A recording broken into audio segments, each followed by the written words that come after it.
Have you ever worried that no matter how well you do, senior people just don't see you as important when bonuses, pay and titles are decided? I've worked inside the largest financial institutions in the world for decades, and I can tell you that it's not because you're not good enough. It's because you're playing the wrong game entirely. In this video, I'll show you the exact move Jamie Dimon made aged just 30, which made senior executives take him seriously overnight, and how you can copy the same move for yourself. Back in 1986, banking bigwig Sandy Weil took over Commercial Credit, a struggling consumer finance company who offered customers personal loans and car loans. Sandy hired his former chief of staff, this young, energetic whippersnapper, a 30-year-old named Jamie Dimon, as his CFO, and he asked him to open the books and figure out exactly what was going on under the hood. It was quite a daunting role. Jamie was young, he was new, he didn't really have the authority that comes with grey hair or a greying beard. Instead of giving big speeches, setting up committees or hosting endless one-on-ones, the very first thing Jamie did was he wanted to understand what is the biggest problem I can solve that everyone else is ignoring. To find out, he didn't ask anyone their opinion. He asked for a huge printed file that listed every single company expense line by line. Slowly but surely, Jamie worked his way through every single expense, and he couldn't believe what he saw. One of the line items was a $20,000 monthly payment to water the plants on the executive floor at Commercial Credit's headquarters. There was just one small problem. The executive floor didn't have any plants. The company was paying someone 20 grand a month to essentially do nothing. No one had noticed, no one questioned it, and no one took responsibility for it. A few months into the job, Jamie's team started begging him to buy this massive new Xerox printer that cost $2 million. Jamie made some calls and he found out pretty quickly that one of their competitors had just purchased the exact same brand new Xerox printer from bankruptcy auction for $50,000. By this point, Jamie had had enough. He realised that the biggest problem he needed to solve wasn't the strategy, morale or growth. It was this insane cost and pointless bureaucracy that had spread everywhere.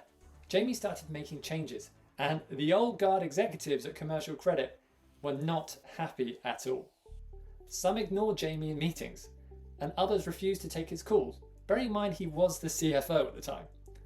There were even rumours of this big revolt, senior executives ganging up on Jamie to push him out because they hated the changes so much.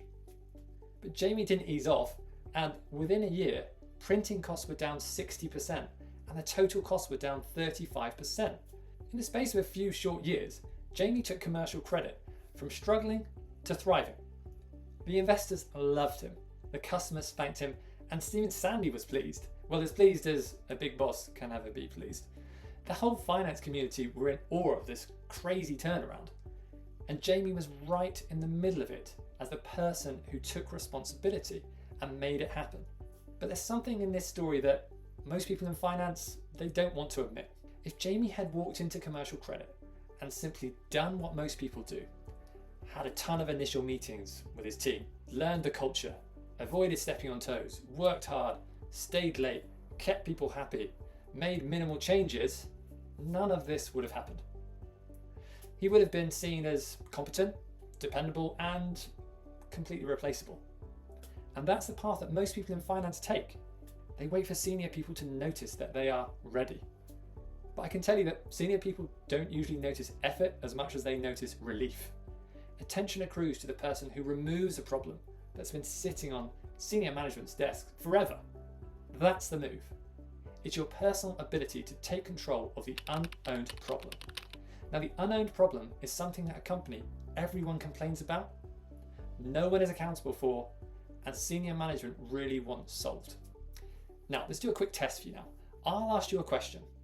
You need to answer it in your head within 3 seconds. Ready? What process, important outcome, or division at your company can you confidently say you own? If you can't answer that question within 3 seconds, unfortunately, you probably don't own anything. The good news is that it's very easy to change this. Every business has weak points, problems, headaches, and they're usually not that difficult to find because senior management will be yapping on about them constantly. To copy Jamie's approach, find one of these unowned problems, spend time on it, fix it, then own it from there onwards.